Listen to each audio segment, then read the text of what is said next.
Time for a little Mets rant because I don't know what the fuck the media or the beat writers or whoever is watching baseball is thinking when they say that this team is a World Series team. I'm not even going over that right now. This lineup is probably not even a playoff lineup if Alonso and Lindor don't have MVP seasons. With that being said, Navarez, Omar Navarez, the one guy who's actually getting a couple of hits, gets hurt. Not hurt for 10 days, not a minor injury, calf strain. They said estimated timeline 8 to 9 weeks. So he's out of here, 2 months. We have Francisco Alvarez, who we fucked with last year. We brought him up, we didn't play him. We expected him in a pennant race to sit there for 5 days and then come up and hit. Then in the playoffs, we don't play him at all. After he mashed every single level of the minors, after Major League and Baseball America ranked him going in to this season and last season as a top 10, and then the number one prospect in all of fucking baseball, and not because he's a defensive player, because he can hit. We then sign Navarez, fine, need a veteran catcher. Keep Nido, who's not a major league player. If you cut him right now, there is nobody else who would fucking sign him. Nobody. Spring training comes. He goes 1 for 30. I don't know, whatever the fuck he went. Of course, because how much pressure is on him? After last year getting called up, he already mashed the fucking minors. Gets called up, gets benched, essentially, for no fucking reason. Then, you're in spring. They signed Navarez, great. Nido, not much competition there. With the DH spot open, because Ruff, fucking, we held him 6 months too long, but finally got rid of him. Vogelback's a fucking bum. Can't hit fucking lefties anyway. So you have a right-handed batter who's number one prospect in all of baseball. You have an open catcher position, basically. But at minimum, you have fucking at-bats at the DH spot. And this kid, obviously, pressed and got sent down. So instead of rebuilding his fucking faith in himself and say, you know what, don't worry about struggling. It happens. You're 22 years old. We're going to keep you, bring you up north. Get your at-bats, you catch once a day, once a week, fucking DH against lefties. Have a plan for him. No, we send him down to basically banish him. Then this situation comes up where now we need another catcher, so he gets called up. So last night, or yesterday basically, they knew Navarez was hurt because it was a day game. Day one, okay, they call him up today, bring him north, and the initial report was for emergency in case they need to put him on the active roster. Fine, so that's day 2. Now today, news comes out Navarez is actually going to be out for 2 months. He's officially called up.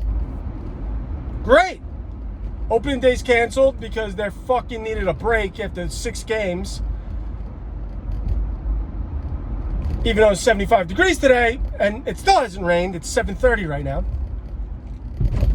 Now, tomorrow, opening day, Alvarez, our fucking prospect, something to be excited about. After this team has looked fucking abysmal, hitting the ball, pitching the ball, doing everything, but especially hitting.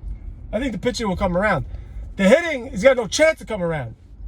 Alonso in the door, Marte, Nimmo to a degree. McNeil's going to slap a couple fucking singles.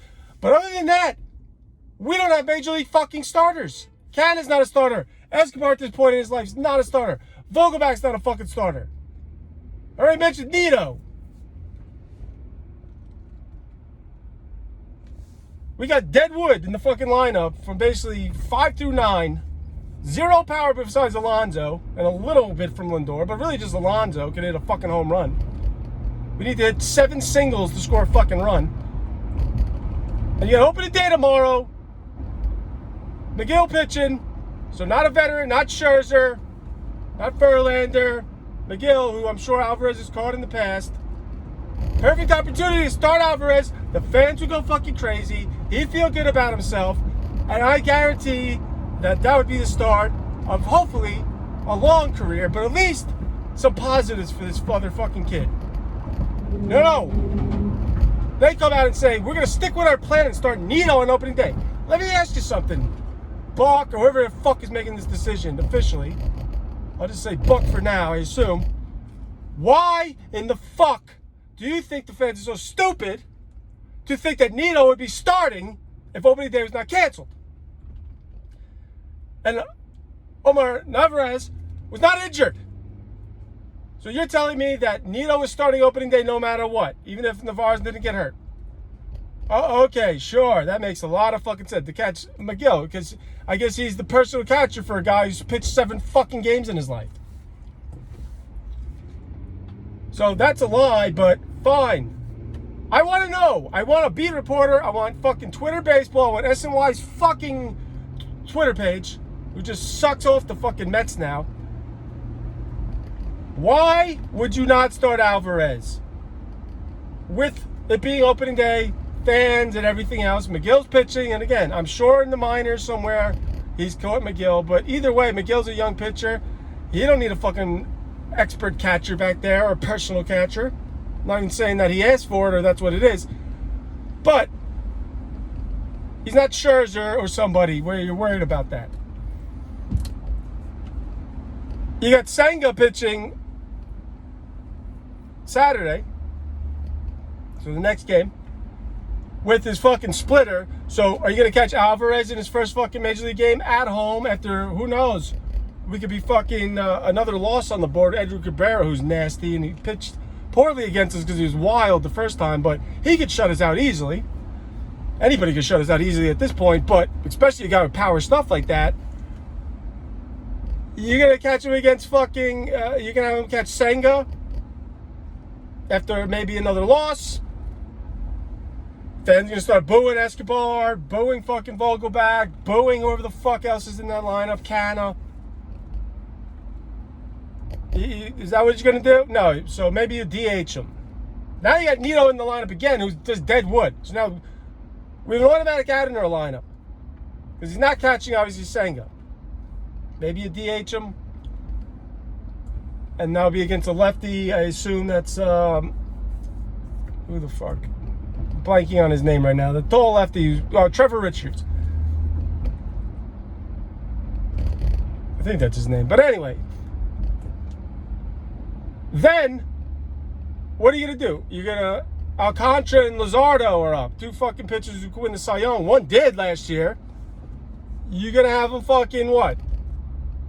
Catch starting against Sandy Alcantara?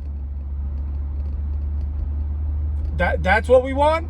Because that would be Carrasco against Alcantara, I think. There is no fucking reason in hell that he should not be starting tomorrow. There's no fucking reason in hell that Mauricio should be down there playing shortstop. Give him a fucking outfielder glove. The Marlins did it with Jazz Chisholm, who's an established Major League player. Give the kid a left fielder's fucking glove. Put him out there. He can hit. I saw him make a backhand play in short. He can play third base. Well, Batty's fucking hurt. He needs to be up. Batty, once his fucking finger heals, whatever the fuck that is, he needs to be up. And Ventos needs to be up. And Canna needs to fucking be a part-time player, which he's been his whole life, and go back to that, not a starting fucking left fielder, 5 or 6 batter. Escobar needs to go to a utility role. He's 36 years old. He's had a great career. He's been an all-star in the past. He's not that anymore. So third base, left field, DH, Vogelback. You know what? Just fucking cut him. But if you don't want to cut him, you want to keep him for righties, fine. But you need someone else to actually DH every day who can fucking hit the ball. Guillermo needs to be fucking cut. Just cut. We don't need a defensive replacement when we have Lindor, who's a top defensive shortstop. You have McNeil, who if you put him in the fucking outfield, it's just a net negative fucking Gary Cohen, Daniel Murphy reference, but is slapping the singles and shitty defense in left field or fucking right field, makes him a bad player. He needs to play second, and he's good at second. And then you can live with him fucking hitting 4 home runs and 320 and fucking empty empty stats rest of the board or across the rest of the board. Guillaume, no need for a defensive replacement. He cannot hit. He hit fucking 3 whatever briefly. That was pure luck. He's got 0 power. So a guy who's going to hit 200 and can't hit a fucking home run. That's a good combo. And he has no speed. So you have a guy who's a 220 batter in reality. Who can't fucking run. Can't fucking hit for power. So you can't even use him as a pinch hitter. And basically, he's a defensive replacement who, quite honestly, I've never seen him make a spectacular play.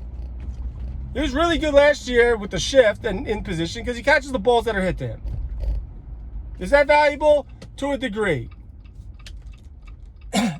Is it valuable enough on a team who has fucking 2 major league fucking guys who could hit home runs in Lindor and fucking Alonso, and basically 3 other major league fucking batters in Nimmo, Marte, and McNeil, who have no power, the 3 of them.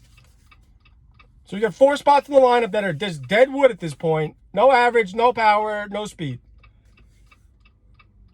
Do we need Guillaume on the fucking roster to catch ground balls that are hit to him and not bobble any? I'd rather Mauricio bobble fucking a few balls, or whoever the fuck, with the potential that he could actually hit a fucking home run, that he could actually steal a base, that he could do something that's going to help us win a fucking game, and not catch routine fucking ground balls at third base or second base or fucking wherever. And Lindor is never coming out of games. He plays every fucking game. So where you need a backup shortstop in Guillaume, where you actually have value defensively, you don't fucking need it on this team. And if you do, you call up fucking Guillaume, or you put Mauricio at fucking short. Guillaume is just not part of the fucking equation on the Major League roster. And again, how do I justify this or think of this?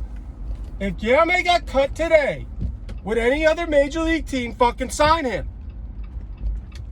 At this point, the answer is no. So you got Nido and Guillaume taking up spots, taking away from young fucking players who provide you nothing. Literally nothing. I want an explanation, and I want a fucking reporter or somebody to ask fucking Buck a real fucking question of what the fuck are they doing. Or maybe the question's not for Buck. Maybe it's for our fucking general manager, or whatever the fuck he actually is, because he's not a general manager. He's an idiot, an Epler, who, if you look at his Wikipedia page, it says he was responsible for the Yankees, and some of the players he signed for the Yankees: Andrew Jones at 40 years old, Javier Vasquez, Randy Johnson. Basically, think of anyone who signed with the Yankees after having a good career and is 37 years old and can't play anymore. He was responsible for that. So we see the correlation in the roster construction with all the old men we have.